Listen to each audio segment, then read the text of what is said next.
directly proportional relationship between the concentration gradient and net flux. So the bigger the gradient, the more the flux. And this is an indefinite direct proportional relationship, meaning that as big as the concentration gradient will get, that's as fast as we will see the net flux, okay? All right, and here we can see the membrane surface area. So this is the second factor that we mentioned.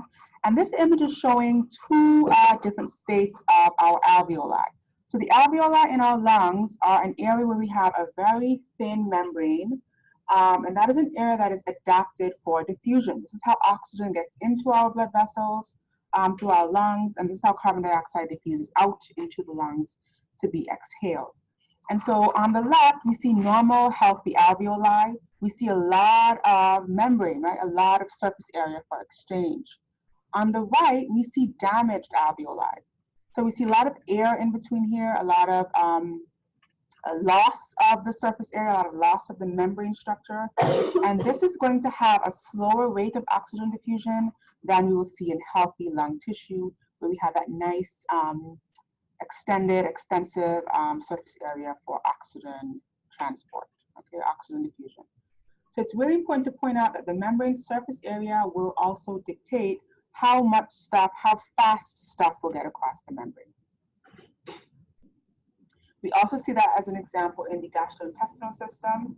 We have the highly folded mucosa of the GI wall, and that increases the surface area for the movement of nutrients from the food that we eat across the GI into the bloodstream, okay? So surface area is really important for movement.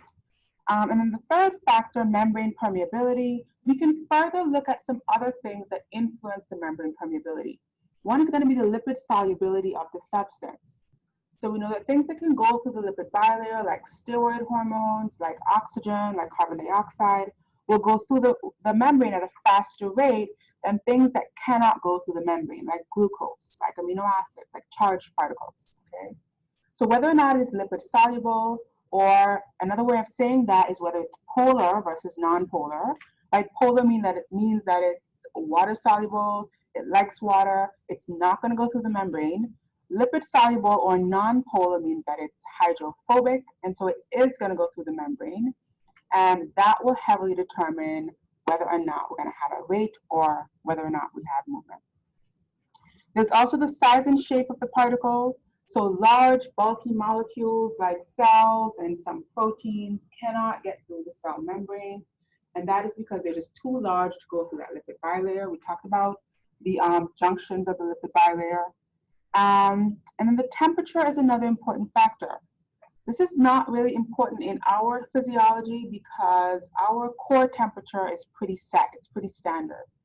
But we do want to take into account that in the environment of heat, particles are moving faster. Particles are vibrating at a faster rate when they're exposed to higher temperatures.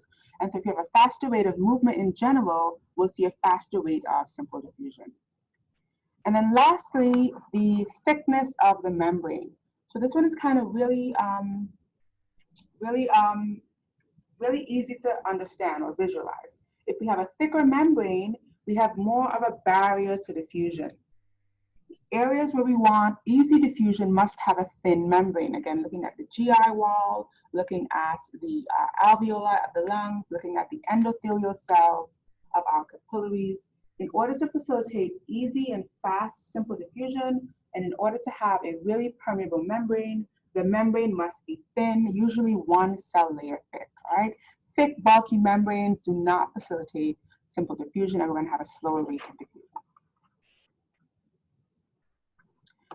So this graph is showing us the difference between low permeability and high permeability. So it's really important to understand that even in the face of a concentration gradient, if we have a low permeability, we have a lower rate. If we have high permeability, we have a faster rate, okay? So the concentration gradient is not the only factor. We must look at the permeability as well.